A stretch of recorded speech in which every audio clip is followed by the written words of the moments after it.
Hey everybody, Nick Espinoza, your chief security fanatic here, and it is Sunday, so we are doing breaches of the week. And this week in data breaches was absolutely nuts. But as always, I want to thank the following people that sent me in this information, and that would be Jay Dance, Jacqueline Wolf, and Jim Ledden. Guys, thank you very much, and please keep sending those tips my way. Always happy to give you a shout out here. Now with that, we're going to dive in and start with the Bank of New York Mellon, or BNY Mellon, because on May 13th, they filed a notice of data breach with the Attorney General of Massachusetts after learning that confidential information had been entrusted to the company, basically, and it was leaked in what appears to be a third-party data breach. Do not know who that third party is. Now, based on their filing, the incident resulted in an unauthorized party gaining access to consumers' names and social security numbers. After learning that consumer data was breached and leaked, they began sending out letters of notification. Moving on, let's head on to Gentex. And I should have said I'm under the weather this week and not feeling so hot, but the show must go on. And with that, let's talk about Gentex, because they confirmed that they suffered a data breach following an attack by the Dunghill ransomware gang, though it appears the incident was not previously disclosed. It's unclear when this breach occurred. Gentex has not responded up to follow-up questions at this. However, it does appear that the breach was never disclosed publicly, despite it occurring several months ago. So we're going to see what happens with Gentex. I think that'll be an interesting one. I'll keep you up to date. Moving on. Let's talk about MU Healthcare, because they said they're mailing notification to patients whose medical records may have been improperly accessed by one of their employees. Now, the release said that the investigation revealed that this workforce member, as they call this person, used their EMR to improperly access 736 records between July of 2021 through March of this year. MU Healthcare could not provide more information on the job status of this individual, and that is according to their spokesperson. The information may have contained name, date of birth, medical record number, and limited treatment and or clinical information, such as diagnostic and or procedure information. So who knows? Probably at 736 records, not stocking an X, although we've talked about that before, and so we'll see what happens. But heads up to you if you use MU Healthcare, and I'm not sure which MU that is, Missouri, Montana, Mississippi, take your pick. Moving on. Or Maryland. Moving on. Now, let's go to our mini segment. Basically, it is entitled, if you just paid for cybersecurity, you wouldn't be sued for way more. Now, with that, I'm more title in progress for the record. As you know, this is a new segment for me. But first, we're going to talk about iMed. Now, they have agreed to pay $2.5 million as part of a new settlement, as well as implement an information security program. I do not have more information on that. A lot of the class action settlement stuff is behind paywalls, and I'm not about to pay just to find out how much I'm not going to get from iMed since I don't use them. But if you do, check in. Moving on. Let's talk about Maxim Healthcare, because they reached a monetary agreement to settle claims that they failed to protect the personal health information of 28,000 patients in 2021. Now, it's not clear how much that total agreement is going to be or what that settlement is, but the proposed settlement suggests that victims could receive up to $5,000 each. That compensation would cover expenses related to the breach, including up to 3 hours of lost time, reimbursed at $20 per hour. If you're a California resident between October 21st of 2020 through December 4th of 2020, you are entitled to an additional flat monetary benefit of around $100, which can be added to your claim for reimbursement. So if you use Maxim Healthcare, go get paid. Moving on, let's talk about Dish Network. That's right, the large satellite provider, or of satellite TV provider, I should say. They're facing a class action lawsuit alleging that they failed to safeguard customers' employees' personal information from attackers. Now, plaintiff Susan Owen Brooks says she was notified last month about a Dish Network data breach in which the personal information of the satellite television provider's customers and employees was compromised. I went and looked. I did talk about that one a while back. Moving on, let's talk about Nation Benefits. Now, interestingly enough, I just talked about their declared data breach last week, and this is going to be an interesting one, I think, to watch, because they, quote, implemented impermissibly inadequate data security measures that left the personal information of 3 million consumers vulnerable to class action, or cyber criminals, according to the class action that was filed on May 5th in Florida federal court. Now, Nation's Benefits provide supplemental benefits administration services to several employer health. Now, here's the interesting part of this. This was a third-party breach. They got caught up in the Fortra Go To Anywhere data breach, which is where I mentioned them last week. And so this is going to be interesting to see because, quite frankly, they're outsourcing. And so if they actually can show that they provided at least adequate attestations for security controls from that vendor, meaning they went to that vendor, Fortra Anywhere, and basically said, give us adequate attestations, did they do enough to cover this? They didn't get breached themselves, their third party did. And by virtue of that, is there an insurance that might cover a class action? We're going to find out. That's another interesting one that I'm looking forward to following up on. Moving on. Let's talk about UMass Memorial Medical Center because they've just agreed to pay $1.2 million to settle a March 22 lawsuit regarding a data breach of its payroll management system, Kronos, and that's according to local news sources. Again, another third-party breach. Now, interestingly enough, according to federal court documents, 3,178 workers from that health system were allegedly shorted pay due to that December 2021 cyber attack that forced UMass Memorial to shut down their payroll system. Workers have filed lawsuit against UMass Memorial and Kronos asking for $5 million. Moving on. We recently talked about the LA Housing Authority, Los Angeles Housing Authority, having a data breach. Well, a proposed class action is coming. I don't have more than that. It was behind a paywall, but heads up to you. If you're using LA Housing Authority for something, you're probably going to get paid in a couple of years. Moving on. Let's talk about Carrington Mortgage and Alvaria. I talked about this one a few months ago, their data breach. Now, they basically, Carrington Mortgage Services and their call center contractor, Alvaria, were hit with a proposed class action alleging that they negligently failed to protect sensitive information of Carrington customers in connection with the March ransomware breach. So we'll see what happens there. Moving on, Webster Bank has a proposed class action for 191,530 customers for failing to secure their information. Also behind a paywall, but heads up, Webster Bank customers Morley got a final court approval to pay $4.3 million to resolve allegations that it negligently failed to protect the personal information of nearly 695,000 current and former customers and employees that was exposed in an August 2021 ransomware attack and data breach. And finally, we have MedEvolve.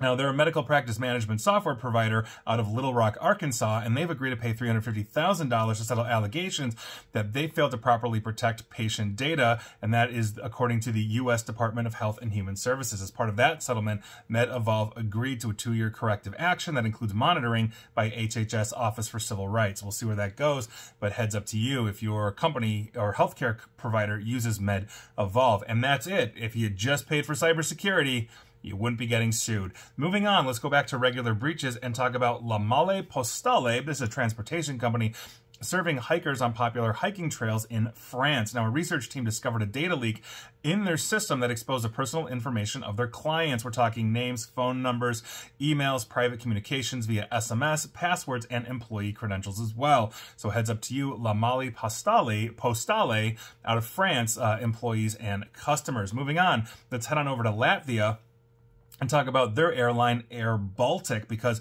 they are currently, or at least recently, struggling with a data breach. As a result, web check-ins were not available on many flights. The affected passengers must present IDs at check-in counters at the respective airports as opposed to using the automated system, apparently. Now, the carrier also informed travelers via email that due to a technical error, reservation data has been sent to other passengers. Simply put, this means that people who are not basically concerned with confidential data have, for example, received reservation confirmations from Air Baltic that they shouldn't have received. In other words, I didn't book a flight, but let's say I booked another flight a while ago, I got somebody else's booking.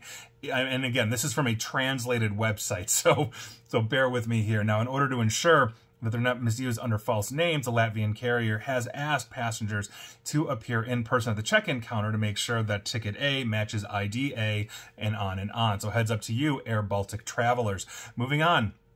Let's head back to the United States and talk about the Philadelphia Enquirer, the major newspaper out of Philadelphia. They have experienced the most significant disruption to their operations in 27 years to what they are calling a cyber attack. Now, the company was working to restore print operations after a cyber incursion that prevented printing of the newspapers apparently last Sunday. And this is according to their own website. Now, the news operations is still operational as of, I guess, today, but updates were slower than normal, according to the Enquirer. Now, the Enquirer published publisher Lisa Hughes on Sunday said, quote, "We are currently unable to provide an exact timeline," end quote, "for full restoration of the paper systems." The attack was detected when employees on Saturday morning found that the newspaper's content management system was not working. Obviously not a good look, and hopefully Philadelphia Inquirer is fully back on their feet. Moving on. Let's talk about Pharmerica, and I thought I've talked about them before, but I went back looking about a month or so, and I have not, or even that, or it's older and somehow new news. But Pharmerica and its parent company, Bright Spring Health Services, disclosed that they learned of suspicious activity on their network on March 14th. An internal investigation basically said that a third party accessed their computer systems between March 12th and 13th and obtained personal information. We're talking about names, dates, social security numbers, medication lists, and health insurance information were disclosed. So heads up to you, Pharmerica patients. That could also be a big one because from what I understand, they have a lot of customers. Moving on, let's talk about the Credit Control Corporation, or CCC. They are a collection agency. Now, that agency says they became aware of unusual activity on March 7th. And after investigation, here we are. The discovery, or the investigation revealed that certain files were copied from CCC's network as part of a cyber attack between March 2nd and 7th of this year. We're talking names, addresses, social security numbers, and other account information. Now, because they are a debt collector or collection agency, essentially we are going to start to see systems and corporations declare, and it looks like healthcare. All of these are from Virginia, but currently right now, who is declaring is Centara and Riverside Health Systems, Children's Hospital of the King's Daughters, Chesapeake Regional Medical Center, Bayview Physicians, and Parcier Dermatology. I believe I spelled that correctly, so heads up to you if you're a patient at any one of those. Moving on. Let's do a Fortra Go Anywhere update, because as we learned this week, more than 130 companies have already disclosed, and we've got a new one for you, and that would be Mackenzie Investments. This is one of Canada's largest investment firms. Apparently, national IDs were also caught up. So if you're Canadian and you invest with Mackenzie, you better check in. Moving on, let's head on down to Georgia and talk about Peachtree Orthopedics, aptly named. Now, the Karakurt, threat actors recently added Peachtree to their leak site, and it seems with their listings, the date on their post is somewhat confusing, and they make inconsistent claims about how much data they stole. In the screen cap, that was taken in the article, the date May 17th appears with 181 gig data in red. In the post itself, which first appeared on or about May 12th, they claimed 194 gig, so we're not sure. But interestingly enough, Karakurt's claim that information they obtained includes many, quote, many lines with social security numbers, almost 1,000 credit cards, other detailed personal information, medical records, and tons of corporate data appear to have been confirmed by Peachtree itself in their official letter of breach. So there you go. If you use Peachtree Orthopedics for all your orthotics and prosthetic needs, heads up to you. Moving on, I want to give you an update on DraftKings. This is that major bookie site, or betting site, I should say, not bookie site, betting site. Basically, in December 2022,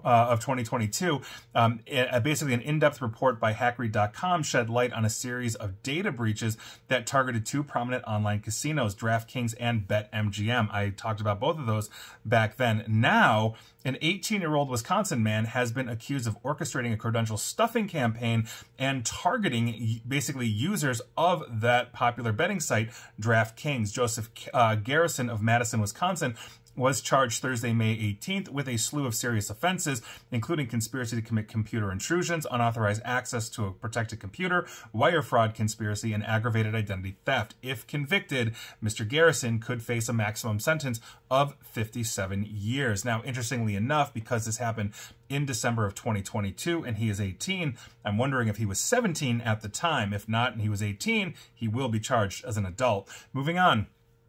Let's talk about Great Expressions Dental, because on May 17th, they filed a notice of breach with the Attorney General of Texas after determining that unauthorized party was able to access and remove confidential patient information from their infrastructure. Now, what we are talking about here are names, dates of birth, phone numbers, social security numbers, driver's license numbers, financial account information, credit and debit card numbers, and protected health information for their patients. After confirming that the patient data was leaked, they started sending out letters as well. Moving on, let's talk about fertility specialists Specialist Medical Group, because they filed notice of breach with the Montana Attorney General after confirming an unauthorized party illegally accessed their infrastructure as well. In this one, we're talking first and last names, dates of birth, addresses, and protected health information. They sent letters out as well. So heads up to you, Fertility Specialist Medical Group patients. Moving on, let's talk about the Heritage Group, because on May 1st, they filed a notice of data breach with Maine's Attorney General after their intrusion, and we are talking about first names, last names, addresses, and social security numbers. They've sent letters out as well. I do not know, for the record, with these exactly what happened or how they got in. These are just basic notices of breach. Moving on, let's talk about Cisco. No, not the massive firewall maker, infrastructure, hardware maker, etc., etc. We're talking about Cisco, the largest marketer and distributor of food service products in North America, with revenues exceeding $68 billion last year. I'm also not talking about the rapper. I'm talking about Cisco. There you go. So according to the company, Cisco, S-Y-S-C-O, you might have seen their trucks, I see them a lot, have noticed that basically their systems were breached on March 5th of this year. Now, the company believes that the attackers had accessed the system actually 2 months earlier on January 14th, meaning they maintain persistence, and for a company of $68 billion, that's pretty accurate. Now, the letter indicates that the attackers contacted the company, hinting that it might have been a ransomware attack. Now, information that Cisco provided to Maine's Attorney General shows that data for over 126,000 current and former employees were exposed during this attack. The company informed Maine authorities that the threat actors acquired victims' names or personal identifiers, end quote, as well as social security numbers. So if you work for Cisco, the food distributor giant, heads up to you. Moving on, let's head on down to San Francisco and talk about the San Francisco Unified School District, because an October data breach basically involves students' medical information, and the district told families in a letter earlier this month. Now, Dennis Monahan, the executive director of risk services for the district, said an investigation of the breach shows that names and medical information of students were compromised. Staff and students were now issued new passwords for their login portal. So if you have a student in the San Diego Unified School District, definitely check in. Moving on, let's head on down to Indonesia and talk about Indonesia's biggest Islamic lender, Bank Syariah Indonesia. Now, on Tuesday, they said they were working with regulators to bulletproof their security after media reports accounted details of 15 million customers being published online. That data breach, one which basically a national cybersecurity expert said was the worst breach in their country in terms of financial companies getting hit, is the latest in a series of leaks of the Indonesian companies and government agencies in the last few years. And so, in other words, this is a huge one, but heads up, if you bank with Islamic lender Bank Syariah Indonesia, you might be exposed. You may not have known that. Moving on, let's head on back to the United States and talk about the Oklahoma Institute of Allergy Asthma. Now, several patients have told local news sources that they were basically in need of asthma medication from the Oklahoma Institute of Allergy, Asthma, and Immunology, but have been turned away because of a sign on the door that claims a security data breach at the clinic happened about 2 weeks ago or so. In other words, did they just shut down? Like, what is going on here? Apparently, these people can't get their medications. That's obviously a really bad thing, especially if you're an asthma patient. And if you've got asthma, you know how bad it is. And so by virtue of that, I'm guessing they're going to lose a lot of patients as they move quickly to other places to get that medication filled. Moving on, let's talk about Whitworth University, because on April 28th, they filed a notice of data breach with Maine's Attorney General after they learned a ransomware attack exposed confidential student information. We're talking about first and last names, social security numbers, student IDs, dates of birth, passport numbers, and health information. They've sent letters out as well, but heads up, Whitworth University students and possibly faculty. And finally, we've got two finalies for you. The first one we're going to be talking about is Luxottica. Now, if you don't know who Luxottica is, they are the single largest basically maker and purveyor of eyewear, meaning eyeglasses, in the entire world. They have something like 80% of the entire global market. It's nuts. They confirmed that one of their partners suffered a data breach in 2021 that exposed personal information of 70 million customers after a database was posted this month for free on hacking forums. As I mentioned, they are the world's largest eyewear company. Some of the brands that they own are Ray-Ban, Oakley, Chanel, Prada, Versace, Dolce & Gabbana, Burberry, Giorgio Armani, Michael Kors, and several others. Basically, they also operate iMed, which I just talked about in that class action as well. And so they're utterly massive. Now, in November of 2022, A member of the now defunct Breached Hacker Forum attempted to sell what he claimed was a 2021 database containing 300 million records of personal information related to Luxottica customers here in the United States as well as Canada. Now, according to the seller, the database contained customer personal information such as email addresses, first and last names, addresses, and dates of birth. Previously, Luxottica also suffered a data breach in August of 2020 that exposed the personal information for 829,454 IMED and LensCraft patients, because they own LensCrafters as well, and that is a class action I talked about. And basically in the following month, they once again suffered a cyber attack, this time a ransomware attack that shut them down and their core operations, which are out of Italy, their headquarters, and China, where they produce a lot of this stuff. And the reason why they are one of the finalists is because if you're an eyeglass wearer, odds are you're wearing a pair of Luxottica created or brand-owned, frames. I'm pretty sure these are also Luxottica, which means I'm in their system, you're in this system, and most of the eyeglass wearers on the entire planet are in their system. So that is a very huge thing. We're going to see what happens with that. I'll definitely keep you informed, but I'm smelling, class action lawsuit at some point. And finally, we've got one more finally for you. We're going to talk about Russia's metro system, because a personal computer in Russia was used to breach the Metro Computers network this year after the transit agency repeatedly warned that cybersecurity deficiencies left their systems open to information theft and national security threats. Recall that Russia is currently invading Ukraine right now, actively fighting, which means the world's hackers are basically looking at Russia in support of Ukraine and seeing what we can hit. Now, the unauthorized January login into Metro's cloud-based system from a computer belonging to a former IT contractor drew the attention of the Transit's agency's Office of the Inspector General. Metro confirmed the Inspector General's account, but disputed its description of the incident as a breach, saying in a statement that the documents accessed were related to the former contractor's work. Now, the Inspector General's report surfaced deep-rooted problems that the watchdog's officials say hinder security upgrades and leave the transit agency open to attacks that could threaten train safety. At risk is the nation's third largest transit system, responsible for transporting more than 600 people a day around Moscow, the nation's capital. Now, as Metro increasingly relies on technology, launching a mobile fare card and an app during a pandemic while aiming to switch to self-piloting trains later this year. Investigators say they're going to need a ton more cybersecurity if they're going to do this. Again, not to mention the fact they're in material support of their government, which currently is a pariah on the world stage right now for the vast majority of the world. And so we're going to see where this goes, but I think we're going to see a lot more things out of Russia, as we have and I've been reporting on in the past year plus, as again, Russia is invading Ukraine and Ukraine is fighting for its life, and everybody is fighting, at least on the cyber warfare front, against Russia, except for their allies, which are a few. So we're going to see where this goes. Obviously, it'll be really interesting, but shutting down the metro system in Moscow would be a psychological tactic that you'd want to see in support of Ukraine. So again, we'll see what happens. And those were your breaches of the week. Were you affected? If you're a Moscow Metro train rider, you definitely were. And please like, share, follow me here on Facebook and Twitter at NickAESP. And please feel free to subscribe to me at YouTube as well. And as always, stay safe, stay online, and please attempt to stay private. Thanks, everybody.